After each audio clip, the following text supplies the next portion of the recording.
in here, just kind of doing like a mandatory bolt check on the exhaust manifold.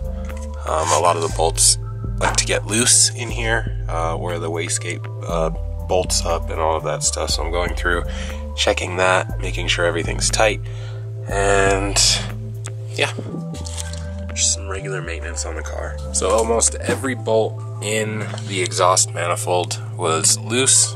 So these ones just slowly backed themselves out. So 1, 2, and 3, there's one underneath. And then these ones here were about a little bit more than hand tight. I'm pulling them all the way off, and then I'm just gonna throw on some anti-seize just because it's starting to rust on these studs here. You guys can't really see, I'm doing a horrible job. So anyway, these studs here are starting to a little bit rust out. So I'm gonna throw some anti-seize on those and then put the nuts back on. These ones I tightened back up on the back side of the manifold going to the wastegate. And then these ones here are fine. Other than that, I think we're looking okay. So I noticed that on the exhaust manifold there are a bunch of cracks and places where the exhaust is leaking, just visible from the top. So I'm gonna go ahead and clean those up. I've got the air compressor all full, and it is leaking out of this little water extractor thing. But so we're gonna use a flat disc, we're gonna use this wire wheel, and then also one of these little flappy wheels on the die grinder here, and just clean up the affected areas, and then we'll get this stick welder. I have some cast iron electrodes, or whatever you want to call them, that I can use on the manifold, and we will weld it all up and seal up at least the cracks that I can see, and hopefully, yeah, not be leaking exhaust. That's the goal. It does take a preheat when you do the exhaust manifold or any cast iron.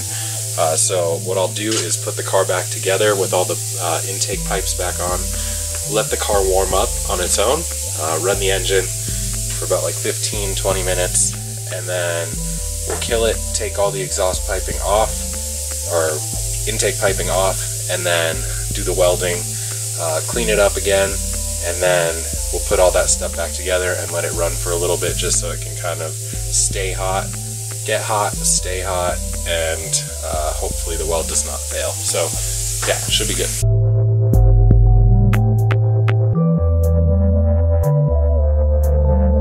So we got it somewhat prepped. I went ahead and like halfway drilled all the way through the manifold just to kind of stop the crack. So you're supposed to drill all the way through it. I don't want to go all the way through it just because it's still going into the turbo.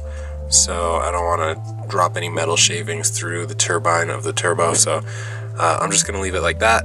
So we'll start welding from here all the way down to, or from there where that little dot is, all the way down basically to where it's kind of pinched together right in that little pit there. And then over here, this is where Brady had welded it years ago, and it's cracked along the side of that. So I tried my best to kind of clean out the side, but couldn't get all the way in there. So we're just going to send it and throw some weld on there, and hopefully it holds. Like I said, I'm going to go ahead and put the intake pipe that I took off, the gold pipe.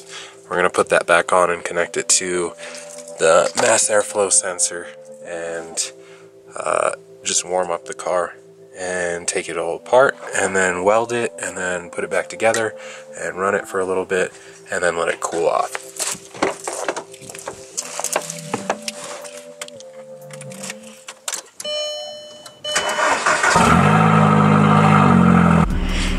Alright, so while it's heating up, this is my stick welder. It is from eBay. It works at least, so yeah, we're just gonna run this. And we're gonna have to be extra careful just because the electrode thing is exposed, so if I touch the side of like the head or something when the ground is on, it will arc there, and it'll make things a little bit more challenging than it needs to be, but we should be good. So yeah, let's pull this thing outside, and then when the car is all warmed up, we can go ahead and just quickly weld it and be done with this. And then I'll turn the car back on, and we'll kind of let it cool down a little bit slower than it normally would if there wasn't like a heat source on it. So yeah.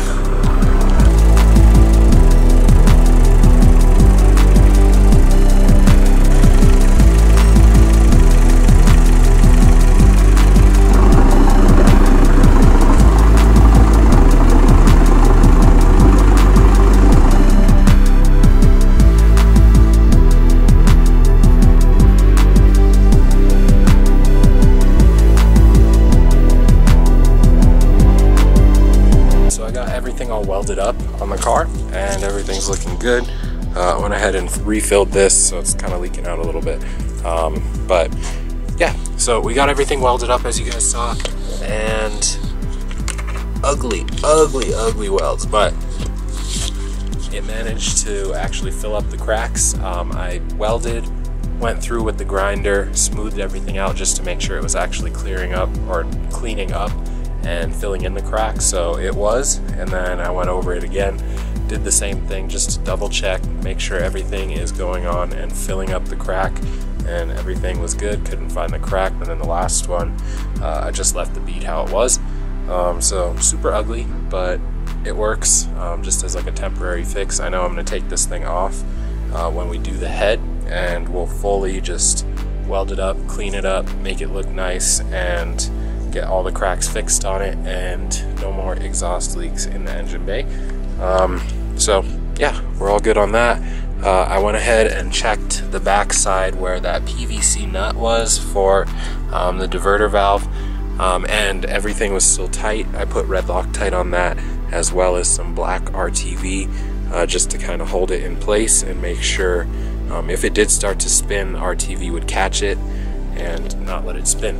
So yeah, everything else on the car is looking pretty good. Everything's just kind of dirty in the engine bay, and yeah, I guess that's it.